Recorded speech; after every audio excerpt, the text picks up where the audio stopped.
Do you know you can start your own African folktale story channel and make money while at it? We have partnered with Escutcheon to get you started without stress. For just $29.99 monthly, you get 4 videos a month. That is 1 video weekly to get your channel started. Drop a comment for more info. The day everything changed for Chike started like any other. He stood in front of the small mirror nailed to the cracked wall of his mother's house, adjusting the collar of his shirt as if doing so would fix his life. He was 28, handsome and ambitious, but tired of being called the mechanic's son. His mother, Mama Chike, a widow who had raised him alone, entered the room holding a steaming plate of yam porridge.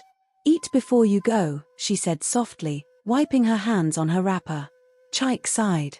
"Mama, I told you I'm meeting someone important today. I can't smell like smoke and pepper." Mama Chike smiled faintly. "Since when did my food become something to be ashamed of?" He didn't answer. Instead, he picked up his small bottle of cologne, sprayed too much, and walked out. She stood there watching him, a small tremor in her chest that she couldn't explain. That evening, Chike met Ifema. She was nothing like the women he knew. Her nails were neatly painted, her dress was the kind you only saw in magazines, and her phone alone could pay for his mother's rent for a year. She had come to the workshop to fix her car, an expensive one that gleamed like glass. When she saw Chike, she gave a quick smile. "Are you the mechanic?" Something in him wanted to say no, but he forced a grin. "Yes, but I'm the boss here." She looked around the dusty workshop, the scattered tools, the broken radio, and raised an eyebrow. "The boss?" "Yes," he said quickly, wiping his oily hands on a rag. "I own this place. I'm just helping my boys today." She nodded, half interested. I like a man who works hard." Those words stayed in Chike's head long after she drove away. That night, he couldn't sleep. He imagined her laughter, her perfume, the way her bracelets jingled when she moved. For the first time in his life, he felt small not because he was poor, but because he knew he didn't fit into her world. The next week, he started changing. He told his mother he needed to rebrand. He bought new shirts on credit, stopped eating at home, and started speaking English with a forced accent. Mama Chike noticed. She said nothing at first, but every night she prayed that her son wouldn't lose himself chasing shadows. One afternoon, Ifema invited him to a party in Lekki. It was her friend's birthday, and everyone there looked like they'd been born into comfort. Chike arrived in borrowed shoes that pinched his feet, but he didn't care. He smiled through the pain, laughed too loud, and told lies that rolled easily off his tongue. "My father lives in London," he said to one man. "Oh really?" the man asked. "Yes," Chike replied quickly. "He deals in car importation." Ifema was impressed. Or maybe she just wanted to believe him. That night, she told him she liked him. Days turned into weeks. Soon, Ifema began visiting his house, but Chike made sure she never stayed long. Each time, he found excuses to keep her outside, afraid she'd see his mother's worn-out chair or smell the firewood smoke from the kitchen. One afternoon, Mama Chike was sitting outside peeling cassava when Ifema came by unannounced. She greeted the old woman politely, not knowing who she was. "Good afternoon, Ma. I'm here to see Chike." Mama Chike smiled warmly. "You must be the girl my son keeps talking about." Before she could say more, Chike rushed out, panic written all over his face. "Mama, please go inside." "Why?" she asked quietly. "Just go inside," he snapped. Ifema blinked, confused. "Is that your mother?" Chike hesitated. No. She's just someone who helps around." The words hung in the air like poison. Mama Chike's hands froze. She stared at her son as if she had misheard him. But she hadn't. She didn't say a word. She just stood up slowly, dropped the cassava, and went inside. That night, she didn't eat. She sat by the small kerosene lamp, her eyes glistening with tears she refused to let fall. She had given up everything for that boy, sold her jewelry to send him to school, stayed up all night when he was sick, prayed until her knees ached. And now, he had called her a helper. Weeks later, Ifema told Chike she couldn't keep visiting that neighborhood. "It's too local," she said. "You should move somewhere better." Chike nodded eagerly. "I've been planning that. I'll talk to my mother about it." That night, he came home and told his mother she had to move to the village. "Mama, I've gotten a better place in town. It's small, but you'll be fine in the village for now. I'll visit often." Mama Chike looked at him, her face calm but her heart broken. "You want to send me away?" He swallowed hard. "It's just temporary. You'll be more comfortable there." "Comfortable," she repeated quietly. "Without my son?" Chike looked away. "Mama, please don't make this hard. You'll like it there." She packed her things the next morning without argument. Before leaving, she placed her hand on his shoulder.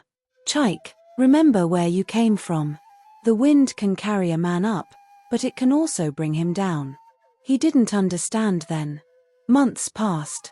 Chike moved into his new apartment, fully paid for by Ifema. He quit the workshop, saying it was beneath him.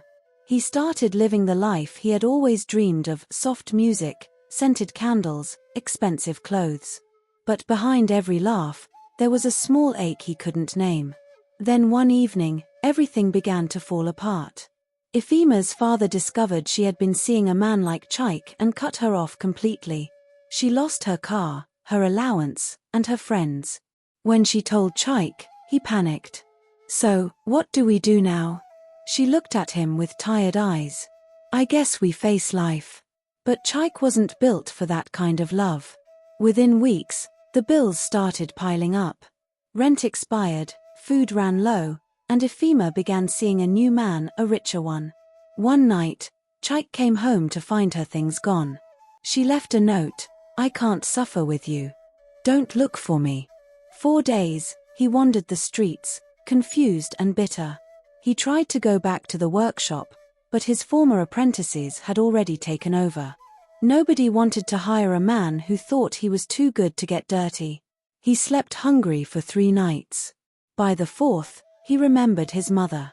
It took him 2 days to gather the courage to go back to the village. When he finally arrived, his clothes were torn, and his eyes hollow.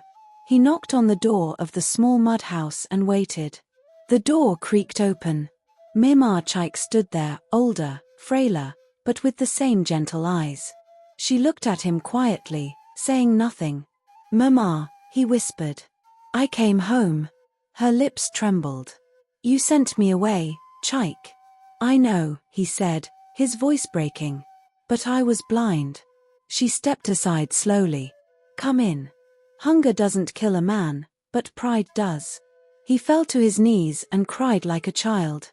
And for the first time in a long while, he felt small again, but this time, it was a feeling that set his soul free.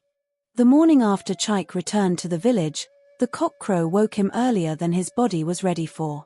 The room was small, the air thick with the smell of palm oil and smoke from last night's firewood. He turned and saw his mother already awake, sweeping the compound with her old broom. She hadn't said much since he arrived the night before, just gave him water to bathe and some gari to drink before he fell asleep. Now she worked quietly, her wrapper tied tightly around her chest, the morning mist resting gently on her hair. Chike watched her for a while before standing up and walking out. "Mama, let me help you," he said softly. She paused, her hands stilling on the broomstick. "It's fine. Go and rest." He shook his head. "Please, Mama, let me sweep." She handed him the broom without a word. The silence between them was heavy, but it wasn't the angry kind, it was the kind that carried old pain, the kind that needed time. After a while, she said, "You haven't asked for food." "I'm not hungry," he said. "You haven't been hungry for my food in a long time," she replied quietly. Her words cut deeper than a knife. Chike stared at the ground, his throat tight. "Mama, I don't know what came over me," he said after a long pause. "I just wanted a better life." She looked at him, her eyes soft but firm. "There's nothing wrong with wanting a better life, my son. But when you throw away the people who held you up, what will you stand on when you fall?" He didn't have an answer. That day, Chike stayed home, helping his mother around the house. He fetched water from the stream, chopped firewood, and washed the old clay pots she used for cooking. The villagers stared when they saw him. Once, he was the young man everyone admired, the one who went to the city and spoke English fast enough to confuse even the elders. Now, he was back thin, tired, and humbled. By noon, Mama Chike sent him to buy some palm oil from a nearby stall. When he got there, the woman selling recognized him immediately. "Ah, Chike. Is this you? I thought city life would make you too big for us." He forced a smile. "Life changes, Mama Ngozi." She laughed softly, shaking her head. The city has a way of washing pride off a man. "Welcome home." Her words stung, but he accepted them. He knew he had earned them. That night, as the moon lit the compound, Chike and his mother sat outside, eating roasted corn and pear. It was quiet except for the chirping crickets. "Mama," he began slowly, "I want to start again. But I don't even know how." She looked at him. "You start by humbling yourself. The same hands that pushed you away can also lift you up if you let them." He nodded. "I want to work. I don't want to sit here doing nothing." "There's a man in the next village," she said after a pause. "He builds furniture. He might take you as an apprentice." Chike frowned. "An apprentice? But I already know how to work." "Then prove it," she replied calmly. "Start from somewhere. You can't repair your life if you're afraid to get your hands dirty." The next morning, Chike walked to the next village to meet the carpenter. The man, a stout middle-aged craftsman named Okchukwu, looked him over with suspicion. "I've heard about you," Okchukwu said. "The city boy who sent his mother away." Chike's chest tightened. "I deserve that. But I'm not that man anymore. I just need a chance." Okchukwu watched him for a long moment before nodding. "You'll start tomorrow. But don't come here expecting special treatment. You'll sweep, carry wood, sand chairs, and eat with the rest of us." "I understand," Chike said. The first weeks were hard. His hands, once used to fine shirts and smooth steering wheels, now bled from rough wood and sandpaper. He worked under the scorching sun, carrying planks that bit into his shoulders. But he didn't complain. Each blister felt like punishment and redemption at once. Okchukwu noticed his determination. Slowly, he began to trust him with bigger tasks: cutting, measuring, varnishing. Chike learned to shape wood with precision, to turn raw timber into something beautiful. Sometimes, when the other workers rested, Chike would sit alone, remembering Ephema. He wondered where she was, if she ever thought of him. But each time those thoughts came, he forced them away. He had no place for pity anymore. Back in the village, Mama Chike began to smile again. She watched her son leave early and return late, his shirt soaked in sweat but his eyes clearer than they had ever been. One Sunday, after church, she met Okchukwu and thanked him.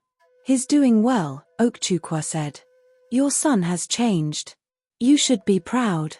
"I am," she replied. "But I pray he never forgets again what matters most." Months passed. Chike became one of the best carpenters in the area. He saved little by little, building a small workshop beside the village market. His skill drew people from neighboring towns. Soon, he was earning enough to help his mother again. One afternoon, a car drove into the village, a sleek one, just like Ephema's old car. Chike was sanding a chair when he heard the horn. He looked up and froze. Ephema stepped out. She looked different, still beautiful, but thinner, her face drawn with stress. She walked toward him slowly, her eyes filled with something between shame and regret. "Chike," she said softly. He stood there, speechless. "I heard you're here. I came to say, I'm sorry. I lost everything.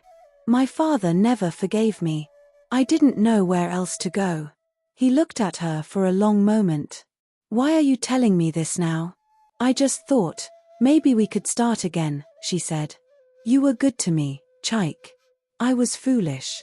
Chike wiped his hands on his cloth and looked around at the simple workshop he'd built with sweat and tears. Then he looked back at her. "Ifema," he said quietly, "the man you knew before died the day he sent his mother away. I'm not him anymore." Her eyes glistened. "So you can't forgive me?" He sighed. "Forgiving you isn't the problem. But I've learned that some doors are better left closed. I have peace now." She looked at him, nodded slowly, and turned back to her car. Before she left, she said, "You've changed, Chike. I hope you never lose this version of yourself." When she drove away, he felt no anger, no longing, just relief. That evening, as he walked home, he saw his mother sitting outside, peeling melon seeds. He sat beside her and took some from the bowl. "You look happy," she said. "I am," he replied. "Because I finally understand what you meant when you said the wind can carry a man up and bring him down." She smiled. "And what does it mean now?" "It means if the wind blows again, I'll hold on tighter to my roots." She laughed softly, tears glistening in her eyes. For the first time in years, Chike felt whole again, not because he had wealth or comfort, but because he had peace, and peace was something money could never buy. As the night grew darker, mother and son sat side by side, their laughter rising into the still air, wrapping around the small compound like a promise that this time, Chike was home for good. The next morning in the village began with the soft hum of life returning to rhythm. The birds were loud, the children were louder, and the smell of roasted maize drifted from a nearby stall. Chike rose from his small bamboo bed and stretched, his muscles aching from yesterday's work at the carpentry shop. He had never known this kind of tiredness before, the kind that came not from shame or regret, but from honest work. He stepped outside and found his mother feeding the chickens. The way she moved, slowly, gently, talking to the birds as though they understood, reminded him of the calm he had once traded for chaos. He watched her for a while before speaking. "Mama, I've been thinking," he said, walking closer. She replied, not looking up. "I want to expand the workshop. I've saved some money, and I think I can start training young boys from the village. It'll help them, and it'll help me too." Mama Chike turned to him, her face glowing with pride. "That's a good thing, my son. Helping others is how blessings multiply." Chike nodded, his mind already busy. "There are too many idle boys in this village. They just sit at the junction all day, gossiping and chasing girls. If someone had trained me early, maybe I would have found direction sooner." Mama Chike smiled softly. "You found it at the right time. Some people never do." That same week, Chike gathered 4 young men who wanted to learn carpentry. Their names were Somto, Abuka, Namdi, and Tochi. They were between 16 and 20, all hungry for something better than waiting for miracles. He set up new benches in his workshop, taught them how to measure wood properly, how to use the saw without fear, and how to polish a table until it looked like glass. At first, the boys were careless. They broke things, got distracted easily, and sometimes quarreled among themselves. But Chike remembered Okchukwa's patience and used it. He didn't shout, he guided. Slowly, they began to improve. One afternoon, as they worked under the shade of a mango tree near the market, a customer came, a man dressed neatly in native attire with a confident walk. He introduced himself as Mr. Okoro, a trader from Enugu who had recently built a new house in the next town. "I heard you're the best carpenter around," Mr. Okoro said, glancing at the chairs on display. Chike smiled modestly. "I do my best, sir." Mr. Okoro ran his fingers over a table. "Your finishing is neat. I like that. I need furniture for my new house, dining table, chairs, cabinets, everything." Chike's heart skipped. "I can handle that, sir." "Good. I'll send my driver to pick up the samples next week. If I like them, you'll get the full job." When the man left, the boys jumped up in excitement. "Master, that job go change everything," Abuka shouted. Chike laughed. "Yes, but only if we do it well. No mistakes. This is our chance to prove ourselves." For the next 7 days, They worked from dawn till late into the night. Chike supervised every cut, every nail, every polish. His mother brought them food, sometimes staying to watch quietly, her heart swelling with pride at how her son's hands, once ruined by arrogance, now created beauty from broken wood. When Mr. Okoro returned, he inspected the furniture carefully. After a long silence, he smiled. "Perfect. Bring the rest to my house next month. I'll pay you half up front." The workshop exploded with joy. The boys danced, shouting praises, while Chike simply stood still, his chest tight with gratitude. He had dreamed of this moment, not the money itself, but the respect, the kind that came from building something real. Weeks passed, and the business grew fast. People started calling him Master Chike. Even those who once mocked him now came for his work. He hired more apprentices, turning the small space into a busy workshop that buzzed with sound and purpose. But success, as Chike had learned before, always came with a test. One afternoon, as he was carving a headboard, a man arrived in a flashy car. His shoes shone like glass, his wristwatch glittered under the sun. He stepped out with the swagger of a man used to attention. It was Chidi, an old friend from his city days, the same man who once introduced him to the parties and expensive habits that had nearly ruined him. "Ah, Chike the village boss," Chidi exclaimed, laughing as he approached. "Look at you. You even look fatter now. So this is where you've been hiding?" Chike smiled faintly. "I'm not hiding. I'm home." Chidi smirked. "Home? My guy, you mean you're still here making chairs? You call me. I fit hook you up with a contract in Lagos, real money, not this small-town hustle." Chike wiped his hands with a rag.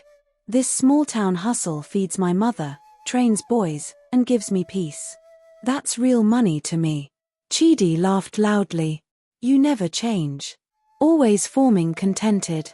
But you see, peace doesn't buy land in Lekki." Chike smiled again, but this time, he said nothing.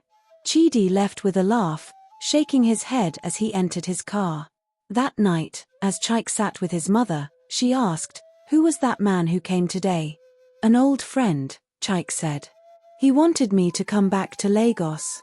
"And what did you tell him?" "I told him no." She nodded approvingly. Sometimes, the place that humbles you is the same place that heals you. You've already found your path, my son. Don't lose it again. Days turned into months, and Chike's workshop became a place of transformation. Boys who once wasted their time at the junction now came to learn a trade. He started a small savings group for them, teaching them to plan for the future. Soon, the villagers began to call him Oninkuzi, the teacher. But one day, news came that shook him. Okchukwu, the man who had given him a second chance, had fallen ill. His daughter came to the village to tell Chike. Without thinking twice, he closed the workshop and went to visit his old master. He found Okchukwu lying on a bamboo bed, his breathing shallow but his eyes still bright. When he saw Chike, he smiled weakly. "Ah, my stubborn student." Chike knelt beside him, tears in his eyes. "Master, please don't talk like that. You'll be fine." Okchukwu chuckled softly. "You've done well, Chike. You've become everything I hoped you'd be. Promise me you'll keep teaching others. Don't let pride ever return." "I promise," Chike said, his voice trembling. A few days later, Okchukwu passed away. His burial was quiet, but many people came, young men he had trained, families he had helped. As Chike watched the coffin being lowered into the ground, he realized something powerful. Every person Okchukwu had taught was now teaching someone else. His master's legacy would never die. That evening, Chike returned home with a new fire in his heart. He built a wooden sign and nailed it in front of his shop. It read, "Okchukwu and Sons Woodworks, Skill, Honor, Humility." The villagers gathered to see it. Some clapped, some smiled, but for Chike, it was more than a name. It was a vow. Over time, Chike's business grew beyond the village. Orders came from towns far away, and people traveled long distances just to meet the man whose furniture carried stories. Yet, no matter how busy he became, he still found time to sit with his mother every evening, peeling melon seeds or roasting corn under the same mango tree. And when people asked why he never left for the city again, he always smiled and said, "Because everything I lost in the city, I found here." He had learned that wealth was not in coins or contracts, but in peace, gratitude, and the simple joy of coming home to the person who never gave up on you. And this time, no amount of money, promise, or temptation could make Chike forget where he came from or who carried him when he fell. Months slipped quietly into years, and the rhythm of Chike's life settled into something steady and beautiful. The once small workshop had become a landmark in the village. Travelers passing through would stop to admire the rows of finished chairs, wardrobes, and tables arranged neatly under the shade of a wide mango tree.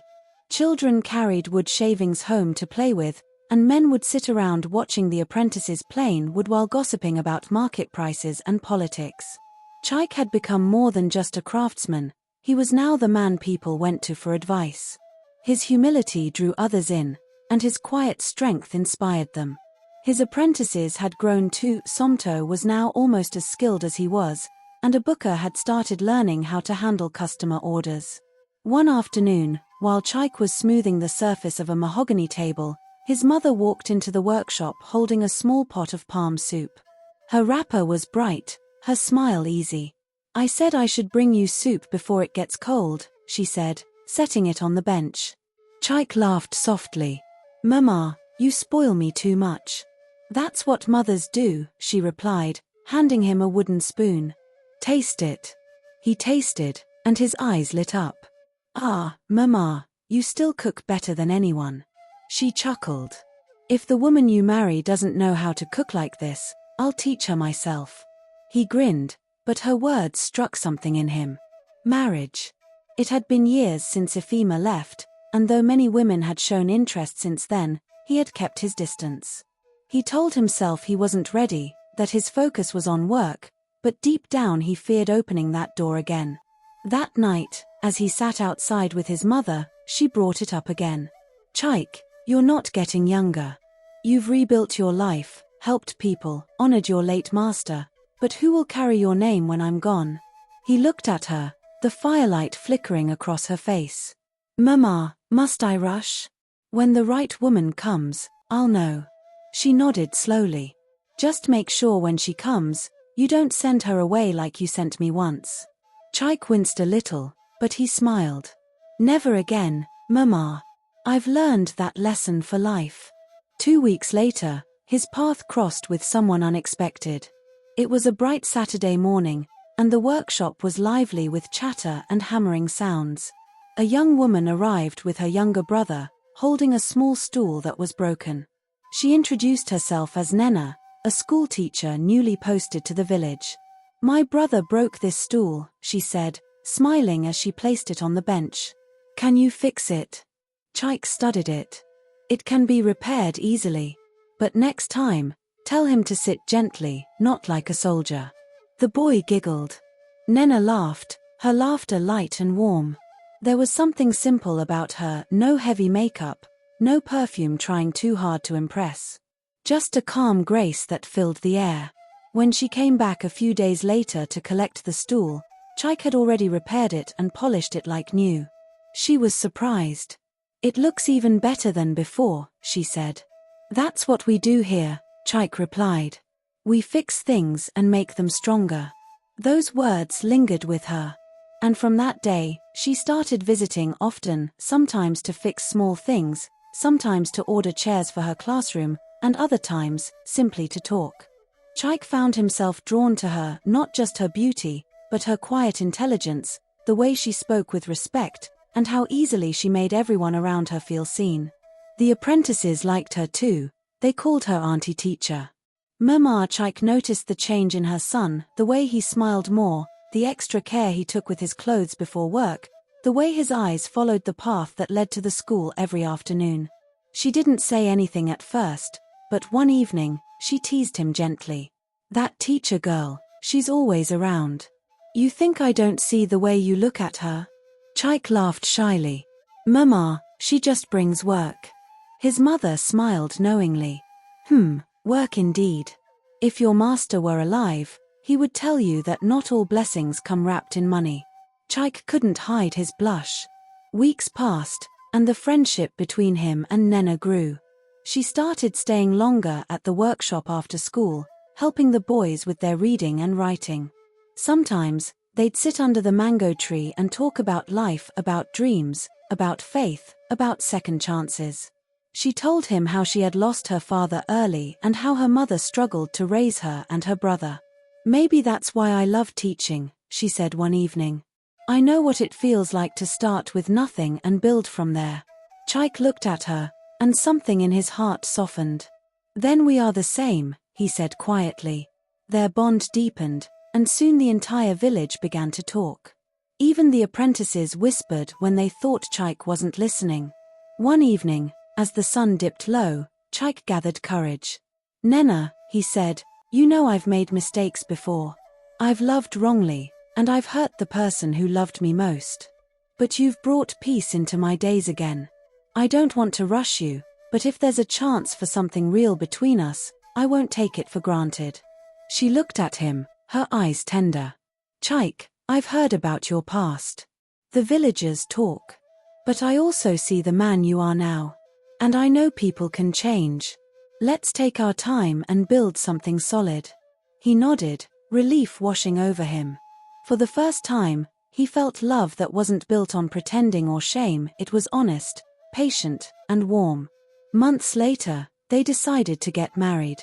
The ceremony was simple, held under the mango tree where Chike's workshop began. Villagers gathered, singing and dancing, throwing palm fronds in celebration. Mama Chike wore a bright yellow wrapper and couldn't stop smiling. When it was time for her to speak, she stood and said, "I once thought I had lost my son to the world, but God brought him back better than before. And today, I see him become the man I always prayed for." Everyone clapped. Nena knelt before her, and Mama Chike placed her hands on her head. "May you never see the kind of tears I once shed. And may your home be filled with peace and laughter." Chike's eyes glistened. As the music played and people danced, he looked around at his workshop, his apprentices, his mother, and the woman who had become his anchor. It felt like everything that once broke him had led him right here, to this moment of joy that didn't need riches to feel full. Years passed, and the workshop turned into a training center. With Nena's help, Chike opened a small literacy class for his apprentices, teaching them how to read, write, and manage money. The boys grew into men who later opened their own shops in nearby towns. Some even returned to donate tools to the center that raised them. Whenever Chike looked at them, he remembered Okchukwa's words, "Keep teaching others." He had kept that promise. One evening, while sitting under the mango tree with his mother and wife, Nena placed a small baby girl in his arms. She had tiny fingers, soft hair, and eyes that blinked like new light. Mama Chike clapped her hands with joy. "Hey, my granddaughter has my eyes." Chike smiled down at the baby. "Her name will be Okechi," he said quietly, "because everything that came to me after my fall was by God's grace." His mother wiped a tear. "You've come far, my son. The same boy who once chased wealth has now found something richer, contentment."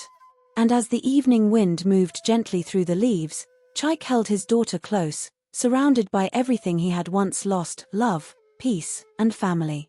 He had learned the hardest way that pride builds walls, but humility builds homes. And this time, he vowed never to forget where he came from, no matter how high life carried him again. Years rolled forward gently, the village changing little by little, but Chike's life had transformed in ways he never imagined possible. The workshop had grown into a small compound, its walls lined with finished furniture, tools hanging in perfect order, and small benches for the apprentices to sit and learn. Every morning, the rhythmic sound of hammers, saws, and sandpaper filled the air, mixing with laughter, chatter, and the occasional lecture from Chike as he guided the young men. Chike's relationship with Nena had blossomed into something steady, like the calm of a river that carves its own path through the earth. They married under the mango tree, and the joy of that day still lingered in every corner of the workshop. Together, they managed the growing business, raised their daughter Okechi, and kept their home full of love. One morning, as Chike was teaching Somto how to properly join a table leg, a young man arrived at the workshop, carrying a small bundle wrapped in cloth. "Good morning, sir," the young man said, bowing slightly. "I heard you train boys. My name is Ifini. I want to learn carpentry." Chike looked him over. Ifini was small, thin, and shy, but there was determination in his eyes. "Why do you want to learn this trade?" "If I can learn from you, sir, I can build a future for my family," he said quietly. Chike nodded. "Come then. You'll start today." He took Ifini under his wing, showing him how to plane wood, measure carefully, and polish like a craftsman. Slowly, the boy began to improve, and Chike found himself feeling the same pride he had when his first apprentices had grown into skilled young men. Meanwhile, Okechi grew quickly. By the time she was 2, she could already sit on her father's lap while he worked, holding small tools safely under his guidance. Nena laughed as she watched them, marveling at the way Chike's hands, once rough and calloused, now moved with patience and gentleness, guiding not just the wood but the life he had once nearly ruined. One afternoon, a letter arrived. Chike opened it carefully, expecting perhaps a large order or a request for a special piece of furniture. But it was from Ifima. She had returned, older, calmer, and with a family of her own. She wrote that she had heard about Chike's work, his rise from hardship, and the life he had rebuilt. She apologized again for the past, acknowledging how cruel and unkind their younger selves had been to each other. Chike read the letter quietly, then handed it to Nena. "She wrote," he said simply. Nena read it, her expression unreadable for a moment. Then she smiled gently. "It's her past. You've built your present, and our future is what matters now." Chike nodded.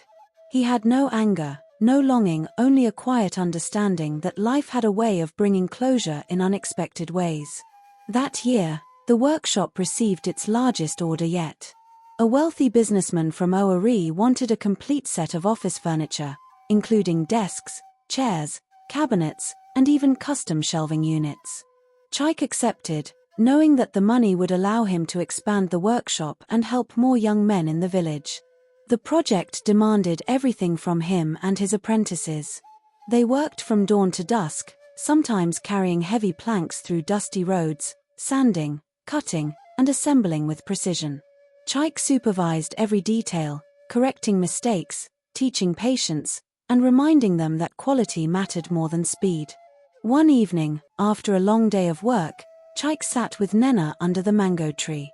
The sunset painted the sky in shades of gold and orange, reflecting off the polished wood in the workshop.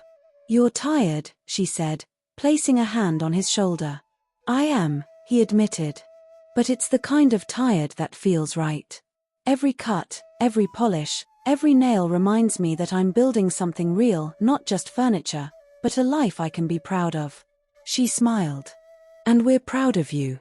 You've given so much to this village, to these boys, and to our family." Chike looked over at Okechi, who was playing with a small wooden block beside the tree. Her laughter rang like bells in the quiet evening. He felt a deep peace that no riches could ever buy. But life had more tests ahead. One day, news came that a large corporation from Lagos wanted to buy out small workshops like his to establish a factory. They offered a fortune for his land, promising comfort and luxury beyond his dreams. Chike walked through his workshop, watching his apprentices at work, listening to their laughter, seeing the pride in their eyes. He thought of Mama Chike, who had raised him alone, taught him humility, and never stopped believing in him. He thought of Nena, patient, loving, and steadfast. He thought of Okechi, innocent and trusting. He made a choice. The next morning, when the corporate representatives arrived, Chike shook their hands politely but declined their offer. "I appreciate what you're offering, but this workshop is more than just a business. It's a home, a school, a place of hope.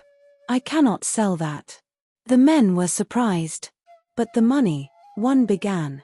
Chike smiled calmly. "Some things cannot be bought with money. Respect, love, and the future of these young men are worth more than any fortune you can offer."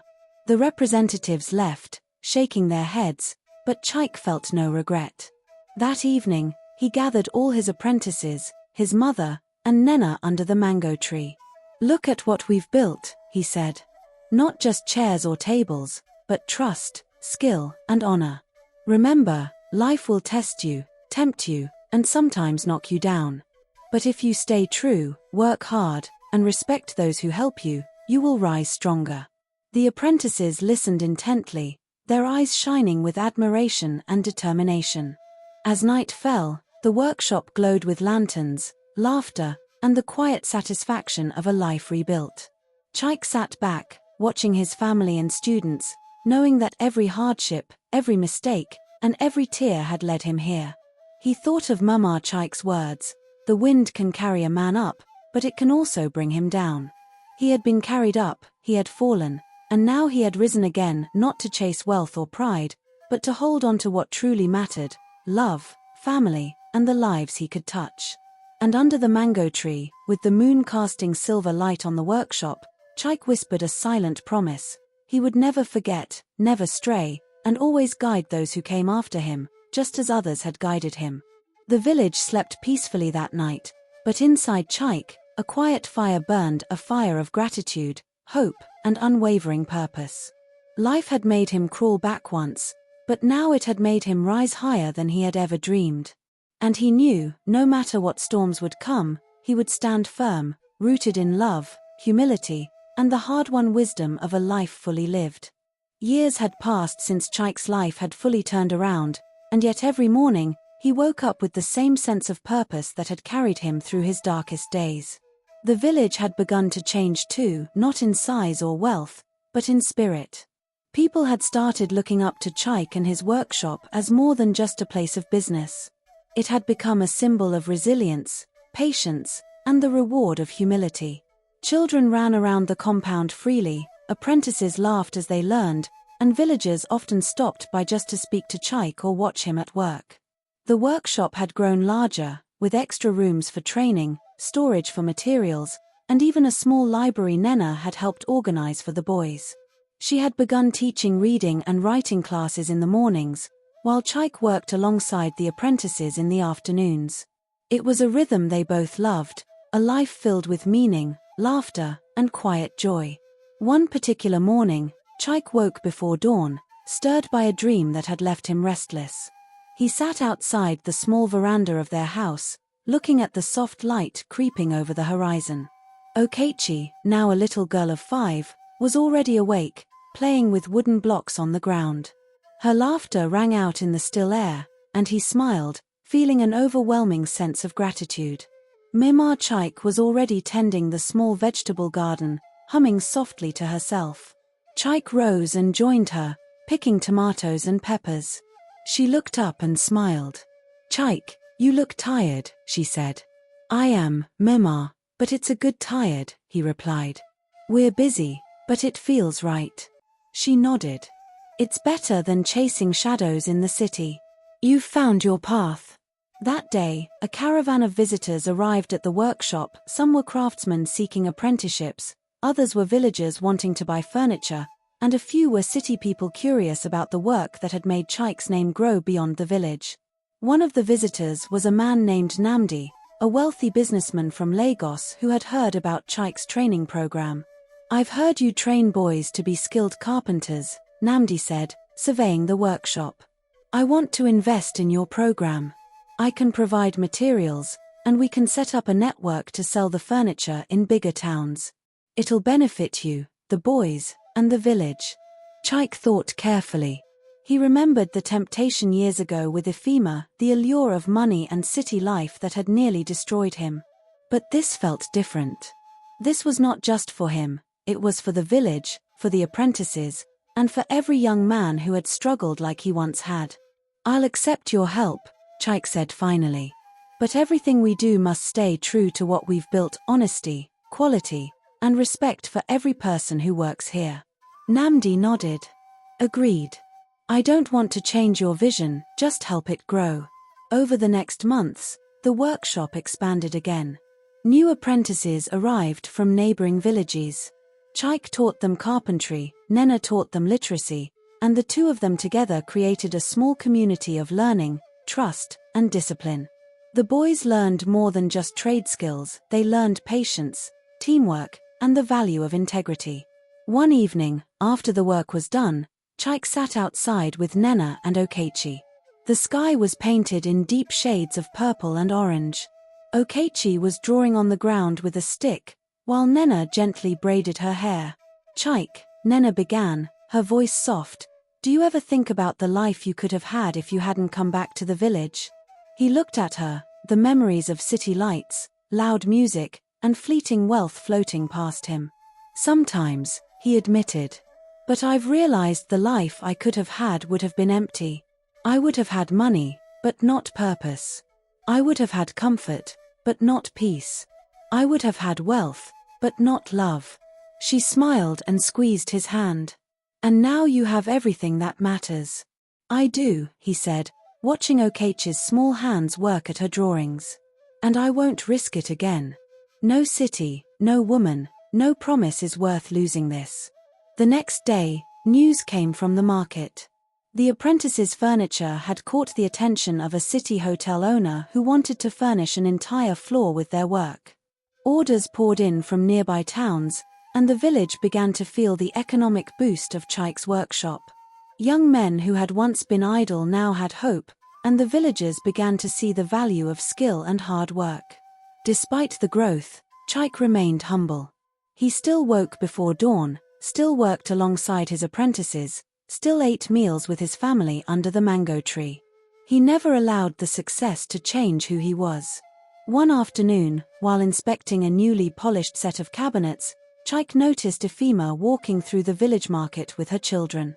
She looked different, older, calmer, and perhaps wiser. She spotted him and paused. For a moment, neither spoke. Chike finally nodded. "I hope life has treated you better than it did before." She smiled faintly. "It has, Chike. I've learned from my mistakes. And I can see that you have too." He nodded again. "I wish you peace." "And I wish you the same," she replied, before moving on with her children. Chike felt no anger, no longing, only relief. The past had passed, and he had built a life that could not be shaken. That evening, under the soft glow of the lanterns, Chike gathered the apprentices and spoke to them. "Remember," he said, "life will test you, tempt you, and sometimes try to break you. But if you stay humble, work hard, and respect those who guide you, you will rise. Never forget where you came from, and never let pride make you blind. This workshop, this village, these people, they are more valuable than all the money in the world." The boys listened, their eyes wide with admiration and determination. They understood that Chike's words came not from theory, but from experience, the hard lessons of a life once led astray and then rebuilt with care. Later that night, Chike sat with his mother by the fire, Nena resting her head on his shoulder, and Okechi asleep in his arms. The wind rustled the leaves of the mango tree, carrying with it the quiet music of a life well lived. "Mama," Chike smiled, her eyes glistening. "You've come so far, Chike. From sending me away to building all this. I am proud of you." Chike held her hands. "I owe it all to you, Mama. You never stopped believing in me, even when I was blind." Nena leaned closer. "And we'll keep building together. This is only the beginning." Chike looked around at the workshop, the apprentices, his family, and the village that had nurtured him.